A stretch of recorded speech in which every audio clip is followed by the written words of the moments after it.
Assalamualaikum warahmatullahi wabarakatuh.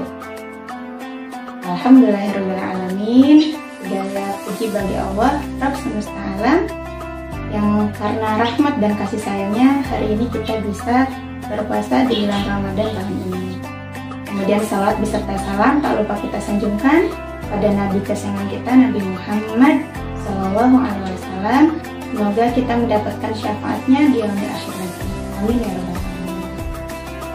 Apa kabar anak-anak hari ini? Rasanya lancar ya? Alhamdulillah. Semoga Allah berikan kemudahan, kelancaran, sehingga anak-anak kuat puasa sampai full akhir Ramadan. Nah, anak-anak, kenapa sih kita harus puasa? Ya, karena diperintahkan oleh Allah. Kita ini kan hambanya Allah. Kita taat dan sayang pada Allah.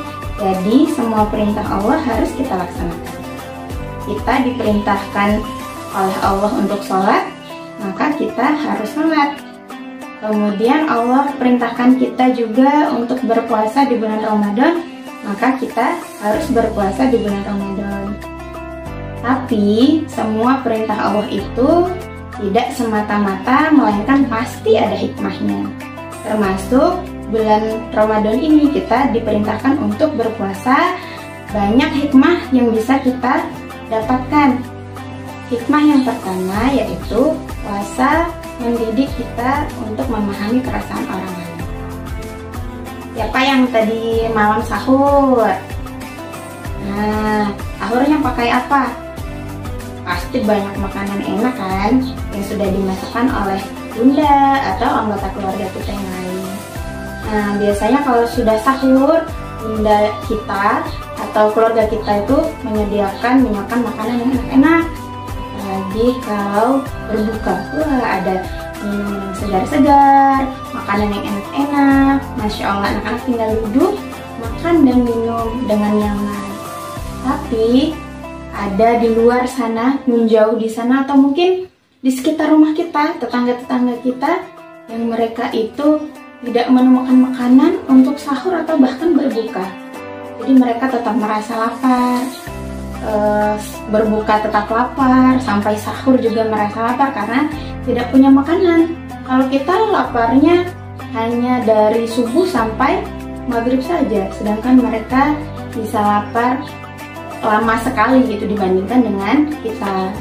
Nah, puasa ini mengajarkan supaya kita lebih peduli pada orang lain.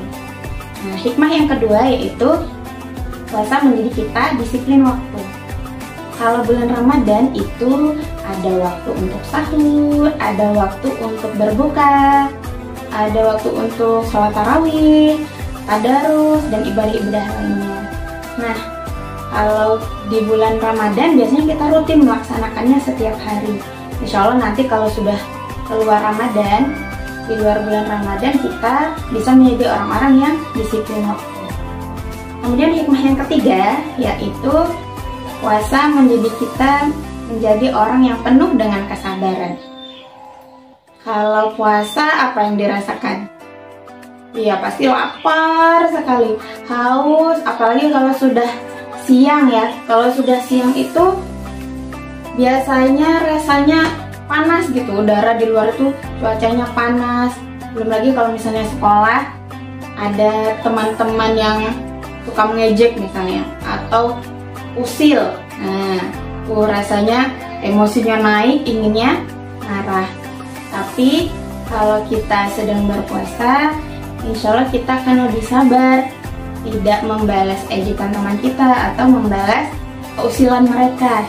Kita jadi bisa lebih sabar menahan diri untuk tidak melakukan hal-hal yang mengurangi pahala puasa.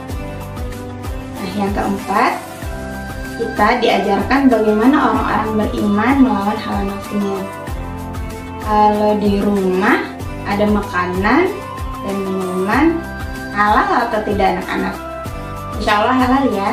Orang tuanya pasti memberikan makanan dan minuman itu, insya Allah semuanya yang halal-halal untuk masuk ke dalam perut anggota keluarganya. Nah, tapi makanan dan minuman yang halal itu tidak boleh kita makan dan minum selama berpuasa kan? Nah, kalau selama bulan Ramadan ini kita bisa menahan hawa nafsu kita untuk tidak makan, tidak minum, dan melaksanakan perintah Allah selama bulan puasa, insya Allah nanti ketika keluar Ramadan kita lebih bisa menahan hawa nafsu untuk menghindari hal-hal makanan atau minuman atau bahkan perbuatan yang diharamkan oleh Allah Subhanahu wa Ta'ala. Nah, hikmah yang kelima atau yang terakhir yaitu merasakan muqarabatullah dan ma'iyatullah. Muqarabatullah itu artinya perasaan selalu diawasi oleh Allah Subhanahu wa Ta'ala. Sedangkan ma'iyatullah itu adalah perasaan selalu dibersamai oleh Allah. Kalau misalnya sedang sekolah, anak-anak jangan coba-coba minta izin kepada bapak atau ibu guru untuk pergi ke kamar mandi, kemudian ada air kan di kamar mandi di keran, dan anak-anak minum. Nah, bapak ibu guru mungkin tidak melihat anak-anak melakukan minum tersebut, tapi Allah Maha melihat. Allah Maha mengawasi kita walaupun tidak ada CCTV. Nah, kemudian juga kalau misalnya sedang di rumah dan di rumah tidak ada ayah ibunya, tidak ada adik kakaknya, di rumah sendirian, di dapur banyak makanan dan minuman. Tapi kalau kita merasakan kebersamaan Allah, kita merasa bahwa Allah itu sedang bersama kita, insya Allah kita tidak akan makan atau minum walaupun tidak ada orang di rumah. Kita merasa malu kepada Allah karena kita sedang dibersamai oleh Allah, sedang berpuasa. Bahwa ma'akum aina makuntum. Jadi dimanapun kita berada, Allah itu selalu ada bersama kita. Demikian yang bisa Ibu sampaikan. Walaupun sebenarnya masih banyak hikmah-hikmah puasa yang lainnya. Semoga bermanfaat. Selamat menjalankan ibadah puasa. Semoga Allah berikan kemudahan, kelancaran, dan nanti ketika Ramadannya sudah usai, kita mendapatkan nilai yang terbaik, predikat orang-orang yang bertakwa. Amin ya rabbal alamin. Ibu akhiri, wassalamualaikum warahmatullahi wabarakatuh.